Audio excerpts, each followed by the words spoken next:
Hi, everybody. Welcome into another edition of the Epstein Hitting Podcast, episode 146. Good to be back. Hope everybody had a great July 4th holiday. I did. Happy Independence Day. If you celebrate that sort of thing, which can't imagine why you wouldn't, but it's good to have you back here listening in, watching us on Apple, Google, Spotify, or on YouTube, watching the show on the Epstein Hitting Podcast YouTube page. The subscriber numbers continue to go up, so thank you very much for listening and watching. We do greatly appreciate it. And today we're talking about, from an offensive standpoint, the Major League Baseball draft, which, if you're listening to this on a Monday, already started yesterday in Seattle, and it stretches all the way to what? What are we thinking here? Tuesday, right? Tuesday's the game, yeah. And then is there something on Wednesday? Is the futures after or before? I don't know that. But that other guy talking is professionally evaluator, successful business owner, my former coach, current day renowned coach, friend and co-host, Jake Epstein. I'm glad you answered that question. I kind of just put it out there rhetorically, and I'm glad that you came in and saved me there because I was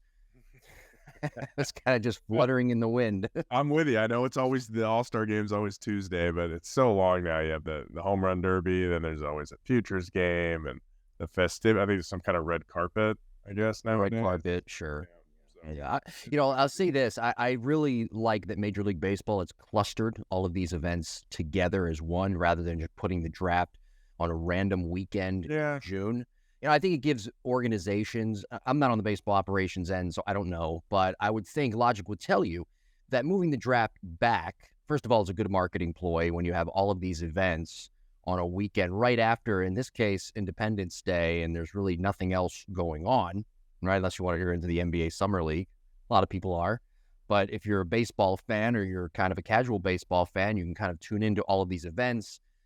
I don't see a lot of casual fans tuning into the MLB Draft, but the Home Run Derby, the All-Star Game. So I really like that baseball has sort of put all of these things together. But from an organization standpoint, and you know this very, very well, for scouts and for baseball operations people, this has to be, having the draft pushed back, a huge plus for everybody, because now you draft a player. First of all, you get to see these players at the collegiate level in more high leverage situations, the College World Series, and you get to see high school players playing in other situations and tournaments against some really good competition. So you get that one last look, one last comb over with a lot of these players, and then you can kind of make a decision based off that. But once they get drafted, now they can sign, and they don't have to rush to sign.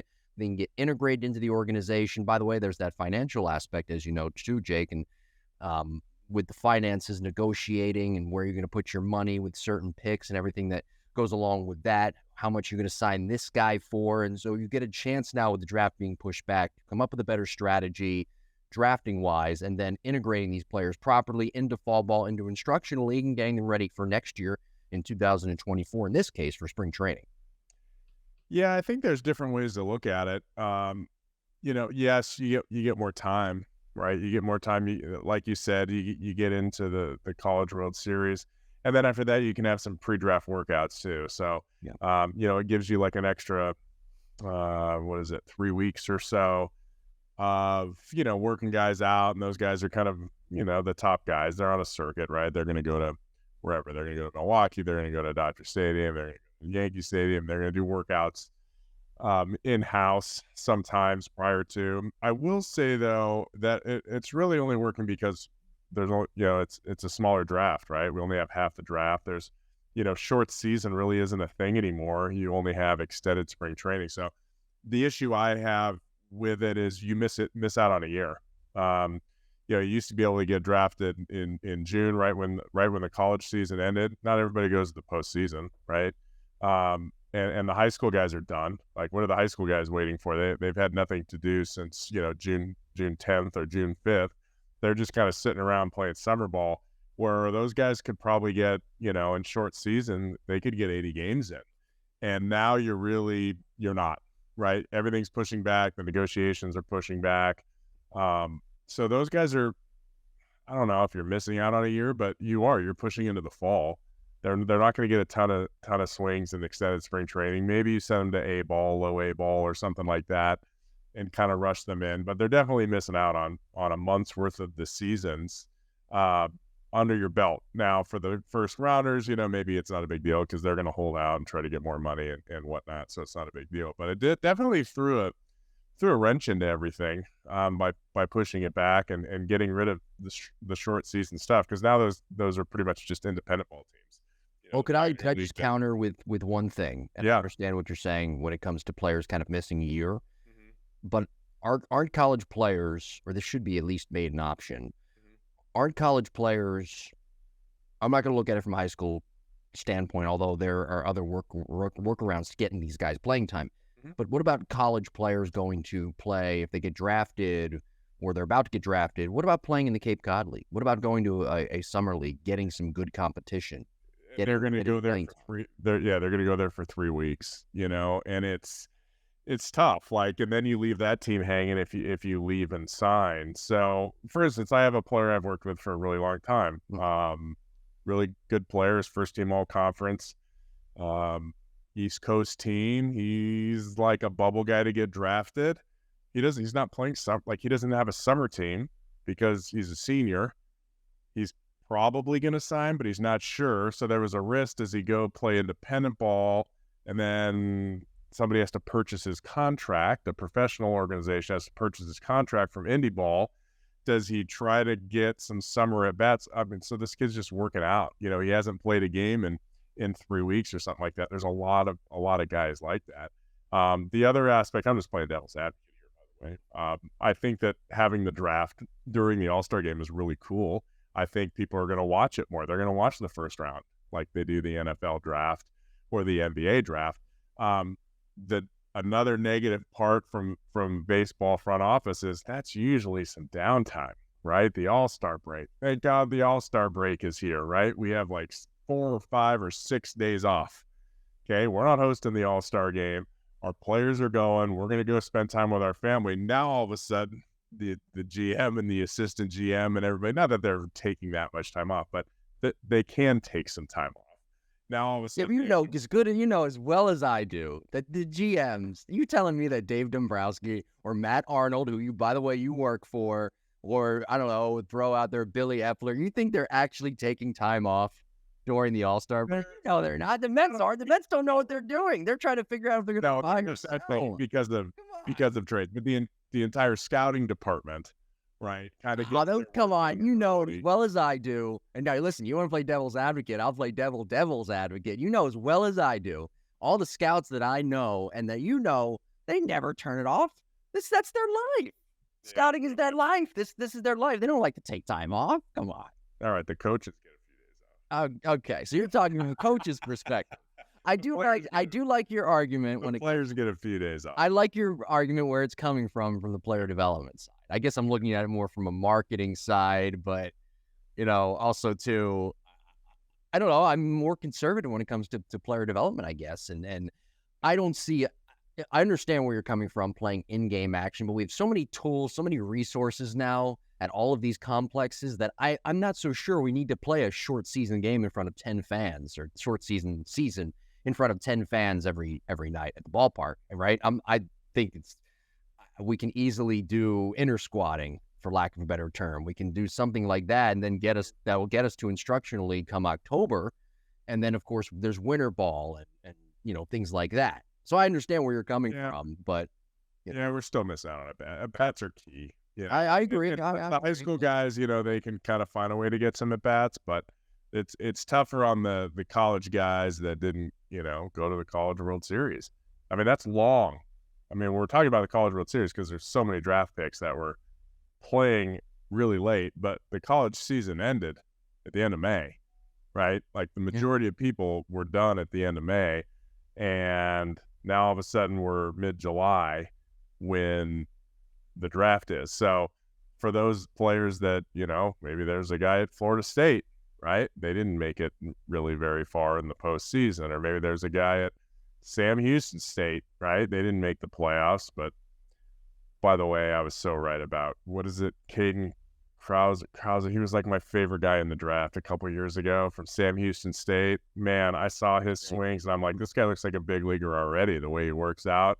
And then, boom, he went out. He's already in the big leagues for the Orioles. Caden Crowell? Caden Crowell, you're saying? No, not Caden Crowell. Colton. Wow. Gosh, I can't think of his name. I can still see his swing. It's so good. Like he's a. No, I'm going to figure this out. Hold on. You keep talking while I look this up. Oh, I got it. Never mind. You don't have to keep talking. It was Colton Cowser. Colton Cowser, Yeah. So, but anyway. He's a lefty swinger, too. And he looks like the same. No, he's not the same size as Sal Frelick. But, well, I can't say who. Well, no, I can make the comparison because he's also a center fielder. He's bigger. Like Sal Frelick.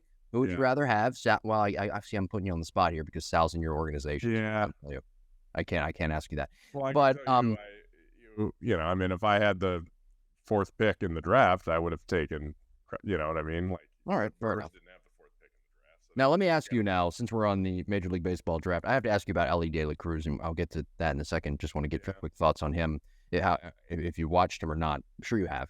But now that we're on the draft, and I think you can tell me this. I think you can answer this question. Again, for those who don't know, Jake works for the Brewers, and he's not supposed to give out a lot of information. We have to be very sensitive and careful to these things. But notwithstanding, I'm going to ask anyway. If you were picking, right, let's put yourself in, I won't say putting yourself in your boss's shoes. Put yourself in who's picking number 1 overall? Well, okay, put yourself in Ben Cherington's shoes, general manager for the Pittsburgh Pirates. They have the number 1 overall pick. Who would you rather pick? Who would you rather take? Would you take the righty kid, Paul Skenes? Skenes. Can't say his name. I know what he looks like. I know how he throws. That's all I need. That's all that matters. Or would you rather have the Dylan Cruz kid? By the way, both those guys are teammates, I think, right? At LSU. Yep, teammates. Yeah. So many names, I get confused. Who would you rather have, though, of the two? You have the number 1 overall pick. You're the general manager. You've got the last say. It's your decision, your pick. Your owner asks you, Jake, who are the Pittsburgh Pirates selecting number 1 overall? If you can answer this question, who would you pick? Number 1 overall, either Paul Skenes, right-handed pitcher from LSU, or Dylan Cruz, center fielder from LSU, who a lot of people are saying could actually go number 1, or, well, the draft's already happened as we're talking here, but could have gone number 1 like That's right. This will come out a day after, yeah. I don't know their needs, so not here. Yeah, it does have to do with needs. I will say that Skenes he's really impressive. He's a big, burly guy, right? He's got great composure. He throws hard. He's got sharp breaking balls. He's got good command. If I needed somebody to help me maybe next year on the mound, I might take him. I would probably take Cruz, though, if I was in the rebuilding phase, similar to like what Baltimore has done. Now, are you saying that biased because we're an offensive? Because we're offensive? No, because we're both offensive. I'm biased. I personally, I would take Cruz number 1, but that's just me. I'm biased. A generational guy. Like he does things on the field, but he also has other amazing skills with his vision and his footwork and his instincts on how he moves, getting reads off the bat, not just speed, power, arm, hitting for average, but the intangibles that, you can't teach, right? You can't teach vision. You can't teach instincts. He has that. I feel that pitchers nowadays, and I don't want to jinx anybody and I don't want to put a cloud on anybody, but pitchers pretty much have when they're throwing hard, they got about a 5 or 6 year span of their elbow. I don't know if Skenes has had Tommy John yet. If he had it his freshman year of college, I would probably think about maybe drafting him. If he had it in high school, maybe I think about it. If he hasn't had it yet, then maybe he's going to be okay, and maybe he's not. Now, again, I'm not a pitching guy, so I haven't run all the tests and mechanical breakdowns to see how much stress he puts on his elbow. But, the elbows last about For the record, if I may, sorry to just cut you off there, but I did look up. Paul Skenes did have Tommy John surgery.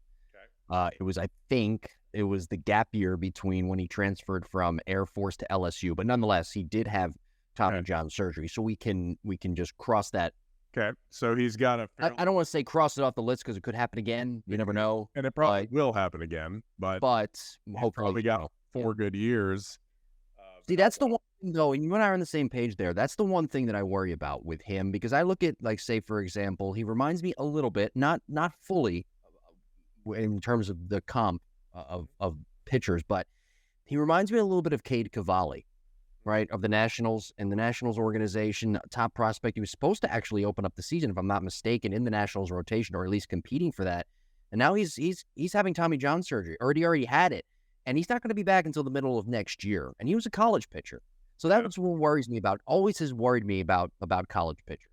Yeah. When you're drafting a college pitcher, see when you're selecting, this may be kind of antiquated thinking, but when you're selecting a high school pitcher, you can integrate them and you can watch and monitor every inning, every pitch that they throw. When they go off to college, and in Paul Skenes' case, he's already had Tommy John surgery. Mm-hmm. He's been to 2 different colleges. I mean, that there's some wear and tear there, and that's a lot of college pitchers. These coaches don't, no disrespect to college baseball coaches, they don't care how many innings their guy throws. They just want to win. They don't care what the scouts want. They don't care what want. So I'm with you where I would take Dylan Cruz first. By the way, the Pirates, 5 of their top 10 prospects are pitchers. They don't have a top 10 prospect that's a pure outfielder.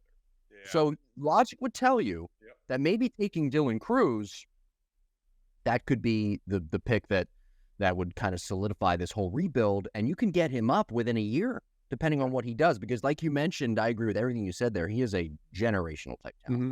Yeah, no, that's who I would pick. And I don't know. It's hard, and different organizations have different ways of thinking. But pitchers throw hard now. Skenes throws hard, and he throws hard, right? And there were probably 10 guys or so in college that throw that hard.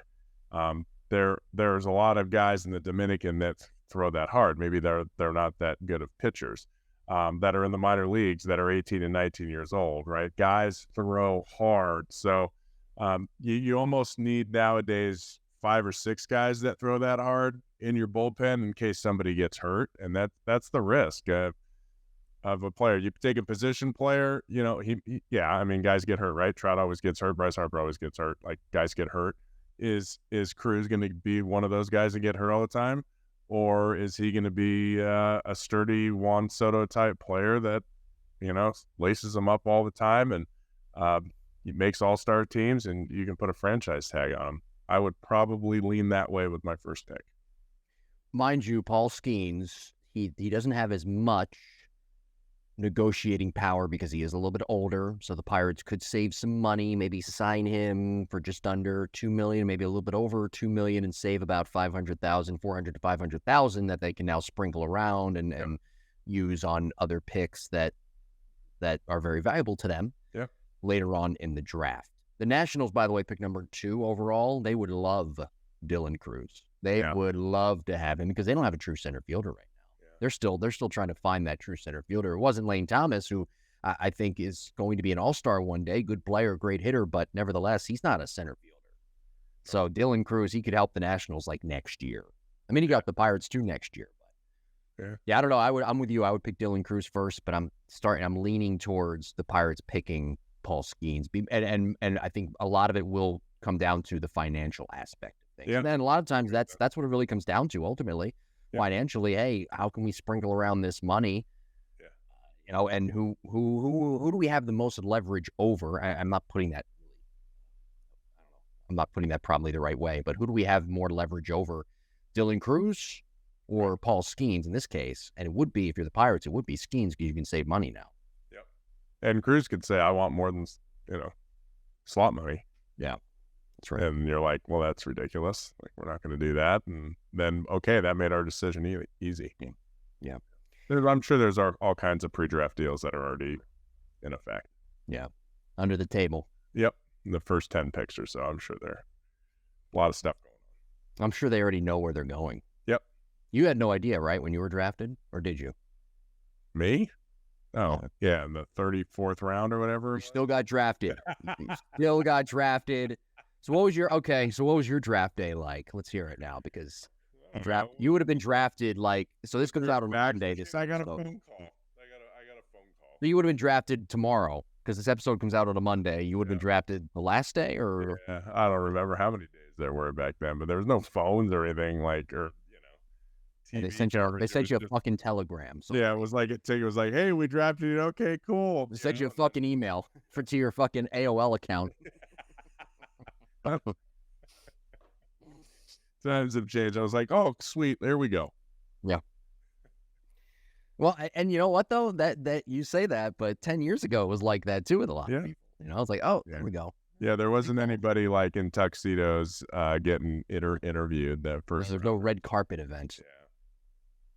Yeah. Be sure to subscribe Apple, Google, Spotify, YouTube. Watch the show, the Lab Epstein Hitting Podcast YouTube page. Email us your questions, jimbopodcast21@gmail.com. Elly De La Cruz, really quick before we get into, we've kind of already gotten into our main topic, but I do want to touch on Elly De La Cruz. It's hard to ignore what he is doing at the plate. I saw him a couple of years ago in 2021 when he was in the minor leagues, and I remember trying to figure out a comp for this guy. Who would be the best comp? Because you don't see guys that tall and that athletic, that lanky playing third base. He's probably as lanky as he was back then as he is today. Really? But he is so incredibly strong. And I came up, the best way I could come up with this was looking at the body and then looking at the swing. Defensively, I kind of took that out of the equation. I'm sure scouts may differ with this, but my best comp was Dexter Fowler. And I always thought Dexter Fowler, good player, don't get me wrong, no disrespect to him, he had a nice career, but I always thought there was more left on the table with him offensively. Maybe he just, I don't know, his body couldn't move certain ways that would have made his swing as successful as he could have been, or fundamentally just couldn't do certain things. That happens. You're preaching to the choir on that one. I actually had a meeting with the Rockies when Fowler was there about Fowler and a guy named Chris Iannetta. Chris Iannetta was one of them, and Ian Stewart, who they ended up getting rid of shortly thereafter. But I remember all three of those bodies. Yeah, Fowler was like he didn't use when he like he was so tight with his elbows, he didn't use his leverage. He had no whip in his arms. He could have been so much better. And they just kind of took the information and were like, oh, okay. And then they released Ian Stewart 2 days after that meeting, after we went through all this video. It's like, can we help these guys? Like, they could have been, especially Fowler, it just killed me because he was so talented. Yeah. Such a good outfielder. And he used like 75% of his offensive capability. I always thought he could do better, but I definitely see that with the build. I think. Can I ask you a question, by the way, really quick? Sorry, and then we'll get to Elly De La Cruz, because I think he is the hitter that Dexter Fowler could have been. Yeah, maybe. I don't know. De La Cruz is pretty electric, man. He is. That's what Fowler was athletic enough to. He could have been electric, but you said right there, and he was 75%. Yeah, 75%. He didn't. But let me ask you though, were you laughing because this is your hometown? I mean. You get every one of their games. Were you laughing what was the score? Oh gosh, 25 or something against the Angels a couple of weeks ago. It was a sold out crowd. That game was on MLB Network. Yeah. I almost texted you because I was laughing. I'm looking around the ballpark. I'm like, there's not a seat open, and what the Angels score was, 13 runs in 1 inning. The broadcaster, whoever it is, was saying this is I think after like the 13th run, he was literally didn't even call it. He just said, this is ridiculous. Yeah. Too good, but yeah, he probably had enough. Oh my God. Yeah. Anyway, so Elly De La Cruz. Let's get to him. What your take on his swing? What do you think of him? He's a rare breed. He's gonna make a lot of money playing baseball, no doubt. But he's a rare breed in that he's very tall. He's an infielder, but he's got such an electric short swing, and he's wiry strong. Yeah, he's kind of got a little closed off approach, right? He dives in a little bit. No, he's just smooth and whippy. Everything he does is whippy, maybe because he's so long. I think he threw a ball 94 miles an hour across the infield the other day. Like, I mean, this guy does things that you could, you dream about. So, and in a body that's like, really? You're that tall? And I mean, what happens if he puts on 20 pounds? Good Lord. Like, he's going to just destroy balls. So, as a hitter, I think he's exciting. I think he came up, is it going to last? I hope it does, because he's a really fun guy. But there's a lot of guys that kind of come onto the scene hot like that. I mean, remember Gary Sanchez, right? He came up and hit like 24 home runs in half a season or something his first year when he came up with the Yankees. You have these guys that they bring electricity to the team, and then the team gets hot. And it's like, well, we got hot because of this guy when, he's, I mean, it's not like he's carrying the team. I think he has a handful of home runs. They get, you can pull up his stats if you want, but I mean, it's not like he's hitting 400 and he's got like 12 home runs and, 100 at bats or something like that. So but he's bringing energy, and he can run, and he runs hard. He rounds bases hard. He stretches doubles into triples. So I hope he continues that kind of passion. It's almost like the Acuna passion when he came up. Similar thing, right? Acuna came in, and the Braves just kind of went crazy. It'd be really fun if it happened in Cincinnati the same way it happened in Atlanta. It seems to be right now because they're pretty hot. Well, you mentioned his size, 6'5", 200 pounds. Yeah. Still room to grow there. I mean, how old is he? 200 pounds, that's a 6'3", 6'1", between 6'1" and 6'3" frame. You're 200 pounds at 6'5". You have a chance to put on muscle. He is, to your point, 21 years old. So he still has some room to grow. Yeah. He's a kid. So he's a kid. I mean, I would love like a man. I would love to see him continue the way he's going, but I don't really, I haven't looked at his swing a lot. Yeah. But from what I saw, like he has good moves. Like there's nothing that jumps out and says, well, he's going to really get exposed in these certain parts of the zone. I don't really see that. I think he can cover most pitches. All right, main topic. Thank you for that with Elly De La Cruz. Again, email us jimbopodcast21@gmail.com. Follow us on social media at Jim Tara, at Epstein Hitting. If you check out the YouTube page, you'll see previous episodes, including, there's the camera again. Man, we were going so well. We were in this episode of well. Camera. You can watch, if you go to the YouTube page, you can watch at times Jake with his camera, him struggle with that camera. You can watch me sometimes versus the lighting. With Jake, it's versus the camera. So we all have our tips, right? We all have our crosses to bear, you and I, when it comes to this show. But nevertheless, you can watch previous episodes, including our mechanical breakdowns. Last week we did Paul Goldschmidt. That was a lot of fun. So check out that on our YouTube page, the Lab Epstein Hitting Podcast YouTube. So our main topic today, episode 146, and we're talking about a variety of things when it comes to drafting offensive players. I want to get your perspective from an evaluator, and then I want to talk about and just get your thoughts on the players and what they can do mentally to prepare themselves for one of the biggest moments of their lives. Because a lot of times, some of these things that happen, some of the events around the Major League Baseball draft as a player, can be a little anxiety-inducing, if you ask me, from my experience and what I've learned. But from your perspective first, tell me as much as you can, and we're going to talk about this next week too, episode 147, talking about scouting amateur hitters. But your process as an evaluator, when you're looking at a hitter, what are some of the things, what are the 4 or 5 things that you're looking for that you think, okay, we get this guy into the Brewers system, player development, this guy has a real chance to succeed? Well, I'm not going to tell you everything, but fair enough. That's fair. I know you can't tell me everything, but you can give me at least like 3, right? Yeah, no. And then you could tell me off camera, and then I could say, there's different, I mean, there's different parts that, that I look at with hitters, and regardless if it's for scouting or if it's hitters that I work with that I'm trying to get to the next level, right? College players I'm trying to get signed. So, how they move is really important. How they move in the box, how comfortable they, are they jumpy? Do they have a nice rhythm? Do I think that they could possibly change their rhythm for the better? Or are they going to have to be a guy that's super fast with their rhythm and a little bit jumpy?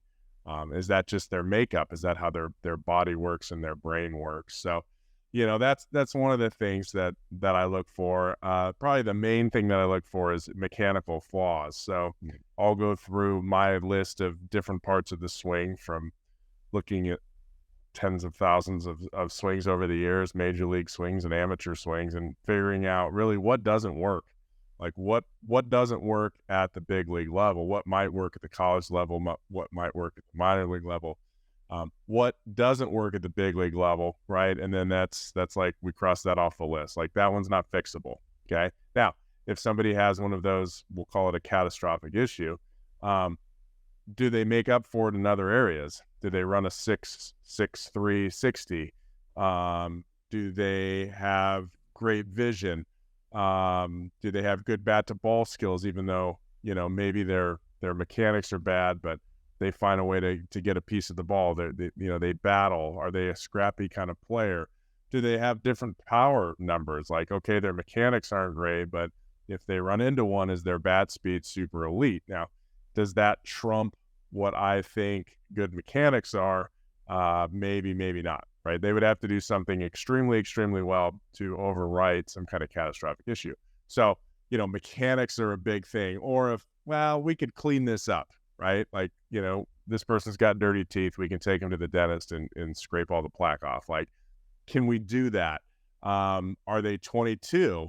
Might be a little bit harder to do it. Are they 17 or are they 15? Are they an international player that, is looking to sign? So there's different things, and you have to rank them differently. What's important, what can be changed, or it's like, dude, green light this person. There's nothing wrong with their swing. Like, there's players on my list that I say, this swing plays at the big league level. This is a top of the line mechanical swing, soup to nuts. But maybe they don't see well, right? Maybe they get stressed out, like you said. Maybe they can't keep their heart rate down. Maybe they get in games and they try too hard. So there's all these things. Sometimes I see BP swings. I'm like, this is beautiful. And then I see him in the game. I'm like, that doesn't even look like the same guy, because stress is getting to them. So will more at-bats help relieve stress? Will sports psychologists relieve stress? Will a different routine relieve stress? I don't know. So there are so many different things, and I try to put as many of those different things down with certain players on what I think works and what doesn't work. And it works pretty good. Like, I feel like, without patting myself on the back, I know what I'm doing, and I'm helping make really, really wise decisions and thoughtful decisions. And really, it's risk. It's how much money are we going to give this person? Or, oh my gosh, who is this person? No, this person's not on anybody's radar, but they see this many pitches per at bat. Their swing and miss rate is this. Their barrel is this. Maybe they're not very big. Maybe they're scrappy. Wow. And their mechanics are really good. Like, maybe we swoop in and grab this person in the 18th round. Well, that's where scouts make their money, by the way. It is. Yeah. You just find those out. It's easy to find I was just going to not all the dudes are going to do it, but honestly, you just go look at Team USA, right? I mean, these are the guys. It's easy to find Dylan Cruz. It's hard to find. I don't know. It's hard to find whomever you want to. He's gonna rise to the top, right? You just don't want him. Hopefully they don't mess up. But I don't know. It's really fun. There's so many different layers of what positions are you looking for? Are you looking for outfielders? Looking for infielders? Are we trying to get more barrel guys? Are we looking for more power guys? Are we looking for guys that can run, or is that not really a priority? Are we looking for a catch and throw catcher or a guy that's offensive? So, you have all these experts in every single major league front office, right? And they all can they all communicate together, and they all kind of build the right package, and then end up drafting the right people to help the organization. And that's the fun part of the job. That's why, people do it, right? That's why they work all year round, like you said, right? They're not working 40 hours a week. Yeah. So let's do it from the player perspective now, because you were there at one point. You downplay, but you were there at one point getting drafted. What was it like for you mentally? And what's it like for these players now mentally? And how can they relax and limit that anxiety that they may get from all of these events and all of these things that are being thrown at them that goes along with being drafted to a major league team? It's a really good question, Jim. It's a very thoughtful question. I mean, I still remember the stress, right? Like, who's in the stands today, right? This guy's got a Mets shirt on. This guy's got a Brewers shirt on. This guy's got an Angels shirt on, right? And you're like, oh man, and you tense up, right? You try to do too much. You try to overswing. Maybe you force a throw you shouldn't do. It really does wear on you. And I have players that I work with that went through that this year, because they were like, oh, am I going to be a second rounder? Am I going to be an end of the first rounder? Am I going to be a third rounder? I've been around players when I was coaching at Mizzou that were under extreme pressure because they were going to be first rounders, and they were trying too hard, and it's hard. And the best advice I can give people, because if you take a step back, obviously I'm old now, and if I could tell my 20-year-old self something. It's, you just got to get in the system. You just have to get in the system. If you truly believe in your talent, you truly believe, like, I don't care. You want to play pro baseball. You don't want to play pro baseball to be a AA player. So what you're trying to do is you're trying to make it to the highest level. You're not going to make it to the highest level by performing 2 months before the draft. You have to get into the system. You have to get at bat. You have to keep improving. You have to keep working hard and make the most of your opportunities. And whether you're going to be a fourth rounder or a sixth rounder really doesn't make a difference. Whether you're going to be, in my case, a 25th rounder or a 40th rounder, it really didn't make a difference. It was the opportunity that came after draft day and after you're going to sign. And if people are turning in your number and turning in your ticket, you're going to have a chance to play. Yes, it's real money. Like if you're going to be a first rounder, it's real money between the first round and the third round, or the first round and the fifth round. But if you're going to be a fifth rounder, are you really going to be a first rounder? Like if you do well in March and April and May, probably not. You're probably still going to be a fifth rounder. Maybe you can really hit, but maybe you don't run real well, right? Maybe you're a first baseman. They're going to draft first baseman like super high, right? Or you're a left fielder. So you kind of know where you are. You're not going to go from a fifth rounder to a first rounder in one season. Well, you make a great point too.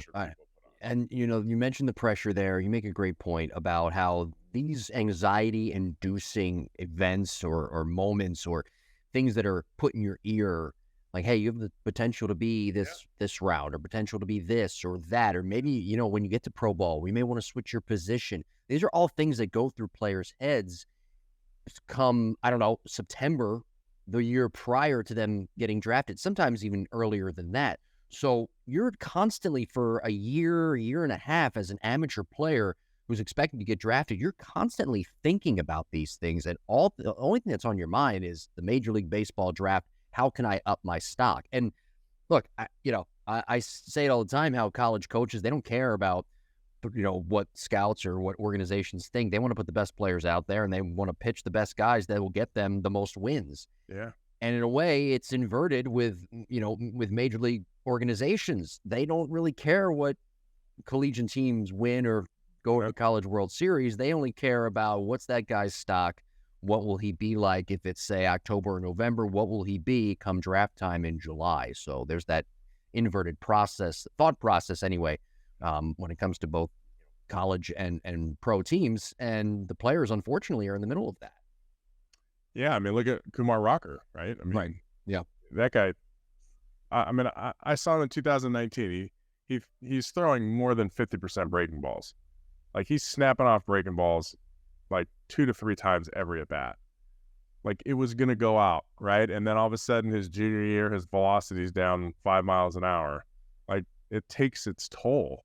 Skenes isn't going to throw. He's going to get drafted in the first round. He's probably not going to throw very much this year, right? He's probably going to go to the fall league and get some innings, but they're not going to throw him in A ball or double A. Like, he's going to rest. He pitched a month longer than everyone else, right? He pitched an extra 50 innings or 30 innings, whatever it was, than everyone else. And you have to be very, very cautious with that. So, yeah, it's a lot of pressure. It really is. And some guys don't care about pressure. And, hey, I'd like to draft those guys, right? Like, I know that they're not going to have a problem, but for most people out there, pressure's pressure and anxiety is anxiety. But you can harness that. You can really harness it. But you're right. It's like you prepare for that in the fall, and you just can't wait for, February 26th or 28th, the first college game of the year, and you're like, I better get 2 hits today. Oh my God, I went 0 for. What am I going to do this season? I better get 1 or 2 hits the next game to get my average. Oh my God, I'm 0 for 7 the first 2 games. And that's kind of the stuff that creeps in. And then usually players settle down about halfway through, but external pressure with anything. External pressure does not fare well to the athlete, regardless of sport. And if you can remove that external pressure and stay within your tunnel and stay with your routine and do what you do, then you're going to be fine. Yeah, I was going to say, you create a system for yourself as a player, and you have great coaches around you that help you create those systems. You don't have to deviate from that now. It doesn't matter who's in the stands, who's watching. that point, it doesn't matter. You just keep playing, try to help your team win. It sounds so elementary, I know, but It does. from both of our experience, look, you don't have any boys, but and if I have kids one day, that's and they are going to go to the pros because they're going to have Jake Epstein hitting with them. Oh, and that'll do it. I'm sure. That'll do it. Yeah, that'll do it. But that's to me, that's the biggest downfall of any amateur player is just that external pressure, and that creates that internal pressure. And if you trust yourself and you go out there and you try to win and you're a gamer and you don't deviate from the you don't deviate from the systems that got you to where you are now as a guy who's going to get drafted in a high round, you have nothing to worry about. You don't have to deviate from those systems. Don't worry about the outside pressure. That doesn't matter. You stick with what got you to the game, what got you to the dance. Right? And then stick with what got you to the dance, and you do that. You try to win, and you go out there and compete and have fun. Jesus Christ, have fun. It goes in the blink of an eye. Even Derek Jeter once said that, right? 20 years of playing Major League Baseball for the New York Yankees, and he's even said it on record. Went by in the blink of an eye. It goes by quick. Enjoy it, I remember, Eric Chavez going through the draft, right? He was, I think, the number 9 pick, somewhere around there that year, 96, and he embraced it. Yeah. He was a guy that, that's why he was a big leaguer for 14 years. Like, he embraced when those scouts were there. He wasn't like, oh, I better get a hit today, like, so that they like me. It was, I'm going to show these dudes how far I can hit a ball. I'm going to show these guys I can make diving catches at shortstop, right? It was just a different outlook from a different human being. And did that make him a successful big leaguer? I guarantee you it helped. Okay. Right. Maybe his talent would have gotten him to pro baseball, but that mindset is what put him in the big leagues for a long time. And no moment was ever too big. Well, keep in mind too, that amateur players, they have to remember this. This is very important. You think there's pressure now. Well, if I don't perform, I may drop in the draft and I may get this slot money rather than this slot money. You think that's pressure. Wait until you get up in the higher levels of the minor leagues. Wait until you get to the big leagues. That's when the real pressure comes in, because if you don't perform, I don't care what kind of, you may have more leeway if you're a top prospect, but if you don't perform, eventually you're going to be flushed out. That's where the real pressure comes. Right. So there's always another draft. Always another draft. There's always more players. By the way, this is a world game, and players are signed from all over the world. So, forget the pressure and forget the external pressure, and that comes with being drafted, comes with being a top prospect. All right. Wrapping things up. I think we covered everything. Next week, episode 147, we'll be talking about scouting amateur hitters. You kind of touched on that a little bit already, and we'll kind of get into the mind of a scout, get into your mind a little bit more. Hopefully, we can get a little more. You gave good stuff this week, but I know you don't want to give away everything. But we'll talk a lot more about it next week as well. Scouting amateur hitters. Yeah. We can't do pitchers. We could, but this is a hitting podcast. It's been like this since April 20th, 2020. Woo! Episode 147. So we hit on everything. We did. All right. We're recording this not on a Monday, not on a Sunday, so we don't know who is being drafted. We don't know. We're going to find out. Yeah. All right. Do you have anything to promote? Anything before we get going? No, I've had a bunch of questions on certification this fall, or the coaches training. So yes, it will happen October. I'm trying to finalize dates. It's usually the second weekend of October, but that happens to be my kids' fall break. So it could be the second or third weekend. I will try to get it posted for everyone. And we'll do it down at the lab in College Station. So it'll be there. It's been there the last 2 or 3 years, and it's just the perfect spot. So look for that on the website. Probably within the next week, I'll get that posted. What's the phone number? www.epsteinhitting.com or jake@epsteinhitting.com. And where can they email the show if they have a question? They may want to email the show and say, you guys are brilliant, and I have a question. jimbo21@gmail.com. Close. We're getting there. At 146 episodes in, we've almost got the email address. Almost. All right. That's Jimbo21? And you're missing an element of it. There's a chunk in the middle. You did like what my godson used to do when he was little. He would count 1, 2, 3, 4, 5, 6, 7, 8, 9, 10. 16, 17, 18, 19, 20. He would forget the middle part. So you forgot the first part, Jimbo21@gmail.com. There's a middle part. All right, we're going to fucking be here all night. Jeez. Jimbo Podcast 21. Jimbo Podcast. Come. I'm looking at the background. It used to be on the old background. I was looking too. I was like, okay, next episode, July 7th. No, it's not there. I was looking at Jimbo Podcast. All right, Jimbo Podcast. We'll talk to you next week. We'll talk to you next week, everybody. Have a good one. Thank you for listening.